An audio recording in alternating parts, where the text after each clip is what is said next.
So, welcome to Being Autonomously Healthy with Maya Movement. I'm Julie, and I guess I'm the co-creator, channeler of Maya Movement, and basically it's all come from within me. So I help individuals who feel let down by mainstream and alternative medicine go from a place of frustration and pain to experiencing autonomous health. Transforming exhaustion into effortless strength and balanced energy, and empowered by their own unique breath. They begin to lead a life unbound by fear. And this is all what I've been through myself. So the podcast is just going to talk about common problems that have popped up, issues that I'm having, issues that have come to me through my clients, and just explore and meander through how everything is integrated. There is no separation, and how short-term focusing on one area or one external therapy or treatment is going to be for all of us. But how it feeds the high that we are on by doing that. So this following recording was a 12-minute stop on my walk this morning. There are dogs in the background who are not happy with the 12-minute stop and stand and listen to the birds. But I hope you enjoy meandering through how you are integrated and how it all comes to be within your power without needing to know, but how it comes to be within your power to shift and make changes. Enjoy. Your nervous system is very fast to respond, very slow to forget. And this is where your power lies, in understanding that, in embracing that, in loving that, because what other option have you got? You cannot go at your nervous system with the idea that you can regulate and make it better. You can soothe the symptoms, you can distract yourself, but that's it. When we go at our nervous system, when we go at any part of our body, we go to war with ourselves, and the nervous system always responds the same, survival mode. And when you hit survival mode, your muscles are activated, your posture is set with contracted muscles to run or fight. It doesn't matter what the stress, what the fear, what the thought, what the emotion, what the situation is that has caused this. And the hardest bit for people to understand is once you're in that state, your nervous system will not forget it. This is how you survive. So once you're in that state, everything that you do pushes you further into that state, even if what you're doing is relaxing and a nice escape and a breakaway. It all pushes you into survival mode further because you're already out of balance. Once you're out of balance, everything you do takes you further out of balance. It pushes on those edges of your nervous system and it activates the survival response. People don't want to hear this. People don't want to take this sort of responsibility for themselves. It's hard. I understand it. I get it. It's not easy and it's not quick. And it is not an hour or two or a retreat where you can release and everything is wonderful. That, unfortunately, is the happy desire of the human to be high all the time. And you may not take drugs and you may not drink your coffee and you may not have alcohol, but your internal chemicals are making you high. This is the bit that I love. People are dependent on them. People don't even know they're dependent on them until they start running out, which is where I was at 34, absolutely exhausted. I had nothing left to fuel myself. I couldn't breathe.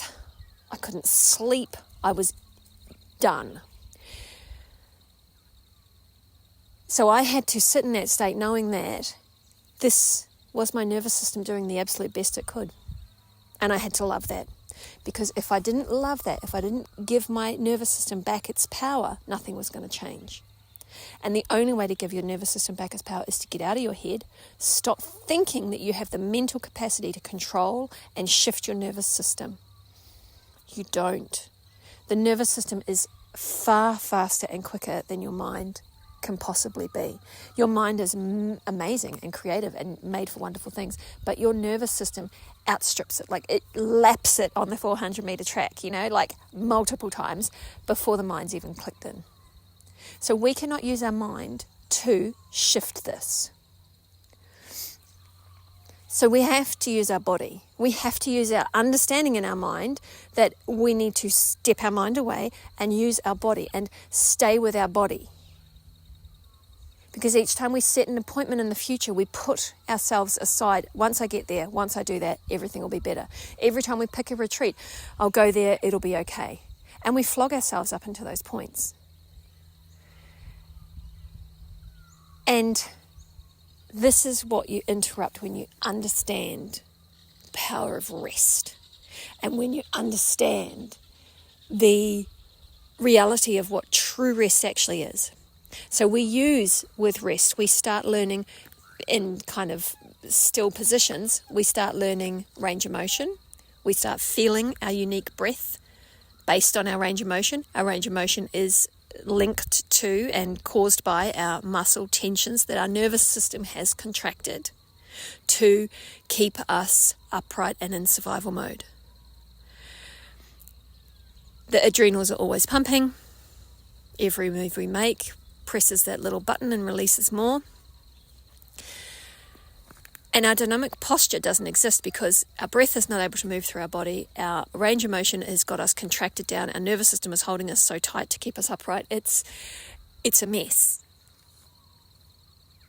So we start with rest and we choose space, propped positions where we're untangling a string. Okay, so we've got a bit of a knot in the middle of a ribbon. If we pull on the ends, what happens? The knot gets tighter. If we release the ends back towards each other, we can go in there and we can undo the knot. So how does this work in the body?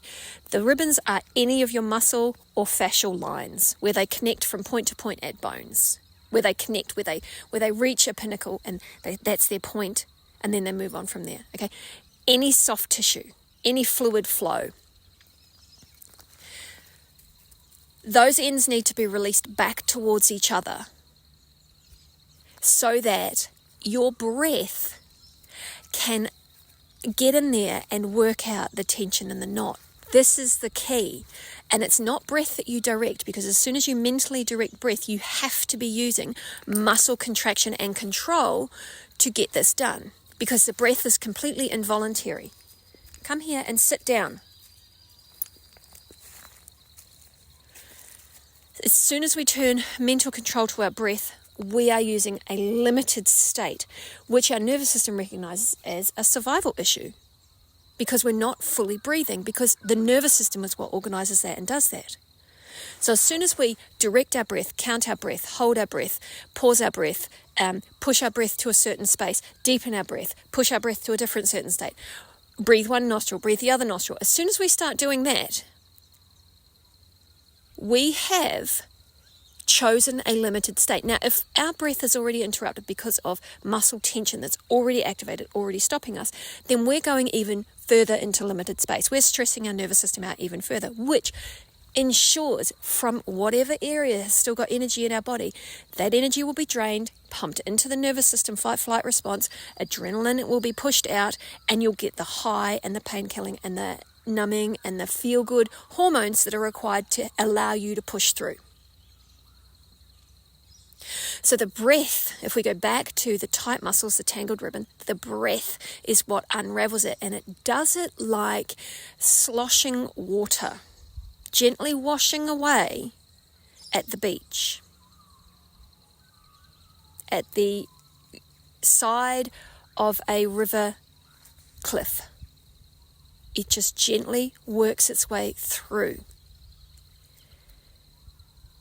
because you're safe, because the nervous system can release these tensions because you're no longer pulling on them. So when we pull on the ends of our ribbons, the nervous system's like, whoa, we do not let that go. This is what keeps us in survival mode. We're not going to let that go. Something else will be pulled to compensate, to allow you to stretch or put yourself in a position which is apparently healthy for you. So what I want to finish on is, if all of these things, stretching, strengthening, yoga, Pilates, if all of these things were actually good for us, why are people still sick? Why do people who do Pilates need massages?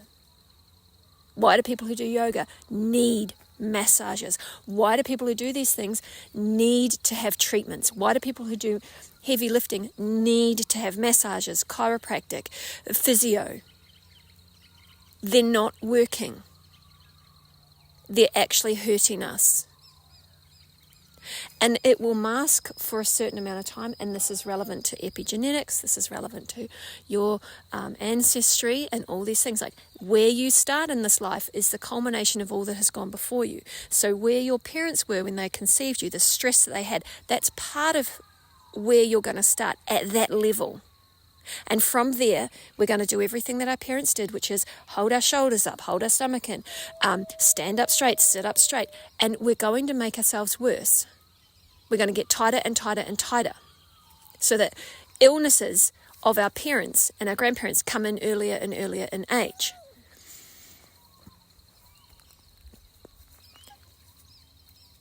So all of these things that make us healthier aren't working, because the human organism is getting unhealthier and unhealthier. So with my movement, what I guide you to is all about what I've found within myself. So I had teachers, but they became unable to answer my questions. They did not care to listen to what I had felt within myself. And so most of what I've found, most of what I teach now is mine, because those same teachers discouraged me from attending other teachers, actively discouraged me, mocked me if I decided to sign up to a different course. And so I was sensitive to that sort of thing, and so I stopped doing it. I stopped seeking other teachers, which meant I had to find it in myself. This is the best bit. This is all I offer you, is you've got to find it within yourself. And it is not fun, because it means you have to step outside of that society where we depend on other people, and we depend on appointments and sessions and classes and retreats to keep us going, to get us through. We find the power within ourselves, and we become effortless strength with balanced energy flow, pulsed by our unique breath rhythm, and we respect who we are in that way. These are our boundaries. These are our inner child limits and states that we need to nurture and make feel safe. These are our ancestors. These are our past lives. These are our lessons that we've brought here with us to learn. We chose our parents for this reason. And when we respect that space, we work within our safe space where we are not pulling on the ends of those tangled ribbons. The safety that allows our breath to move fully through what we have is what releases us and expands us whilst we're in motion, whilst we're sitting in a car, whilst we're sitting at a desk, whilst we're sleeping. And as those tensions release, all of the intelligence of the universe that got locked up and restricted from flowing freely, they come back to us. And they come back online, and we realize there is nothing outside of us that is going to give us that. We have it within us. So this is what Maya movement is. Maya being a goddess of spring. New life always comes after the winter, but we have to accept the death of the winter first. The death of a complete exhale, the death of the way we have always done things, the death of seeking help from outside. We need to let all of these things that we do die so that we can blossom with new life in the spring. I hope you're feeling a bit clearer about how everything integrates and why we really have to stop separating and isolating and focusing on specific areas that are mental or emotional or energetic, because it all comes back to the body, and the body never lies. And so if we learn to feel our own body and we learn to unravel and improve the flow within our own body, all our energetics come on board. They also start to flow stronger, with greater sensitivity, but with greater strength to deal with what we feel.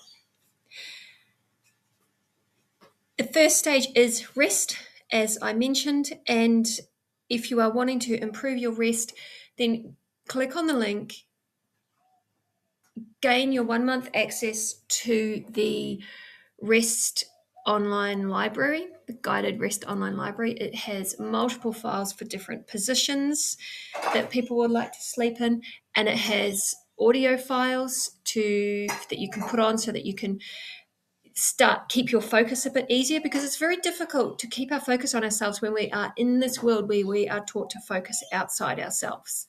So that's also got linked to it a 30-minute one-on-one Zoom virtual session with me, so we can set your video up in your house. And my dog is just helping itself to things that are on the bench, which it shouldn't be doing. It's a puppy though.